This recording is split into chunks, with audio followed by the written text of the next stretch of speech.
Namaste, my name is Kamala and welcome to Yoga Over 40.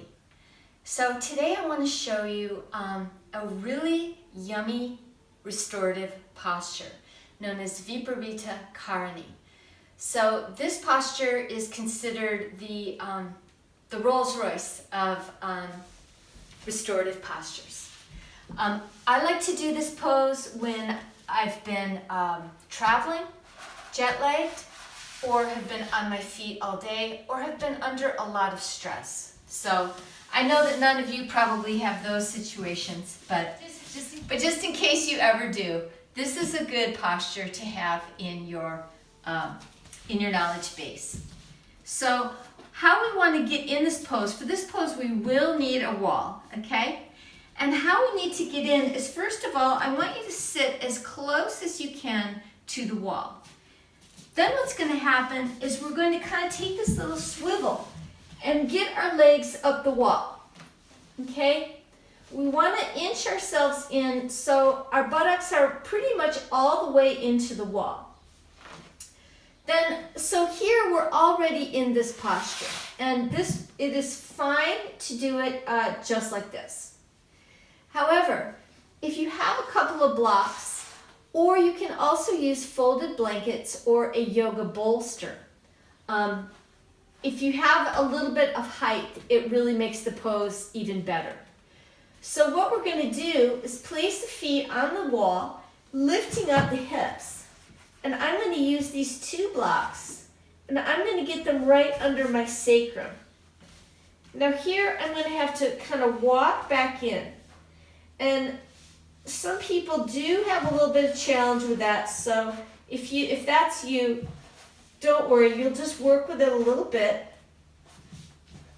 And you want to have your tailbone hanging down in a small gap that's between the blocks and the wall. Okay?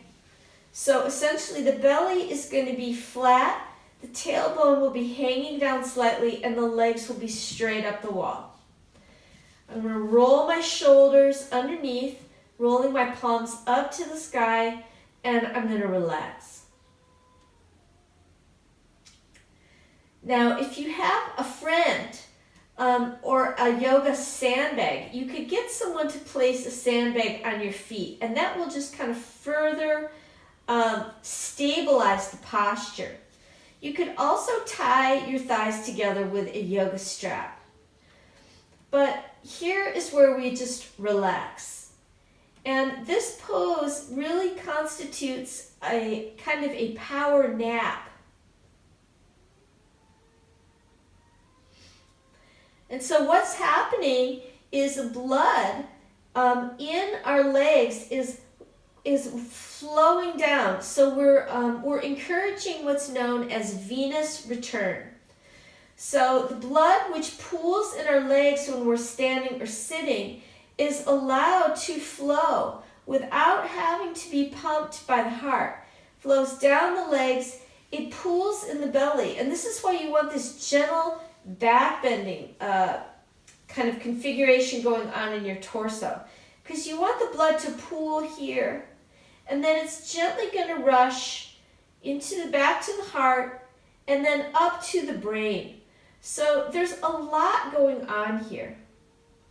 And even 10 minutes in this posture could feel like a half an hour or 45-minute nap.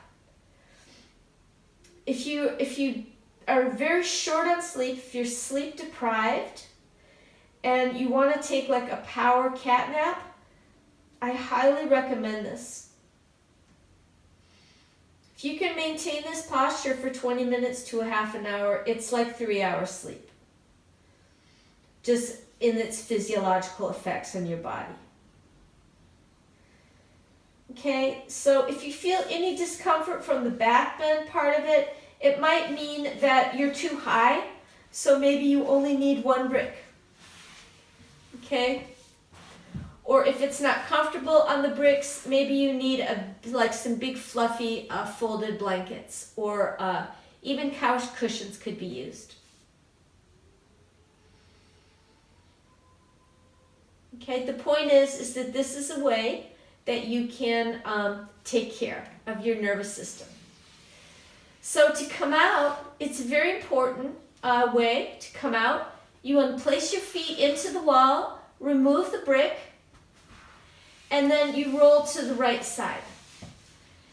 Now, it is important that you remain on the right side for a certain ratio. I mean, if you've had your legs up the wall 20 minutes, you want to lie here for at least 2 minutes, I would say. Okay, I wasn't there that long, so I don't have to lie here that long. But we've spent all this time kind of resetting our circulatory system, so we don't want the blood to be shunted into the heart. Okay, we want it to roll away from the heart. So that's why we roll to the right, and then we use our left hand to push ourselves up. So that's it. That's Viparita Karani. If you're doing a restorative practice, you could also take Shavasana after that if you wanted to for a longer rest. But in most cases, that will suffice just like a Shavasana. Okay, so I thank you so much for watching. I hope you enjoyed the tutorial. And if you would like to join me in a live class, please send me an email. My contact is in the description, or drop a comment below. Namaste.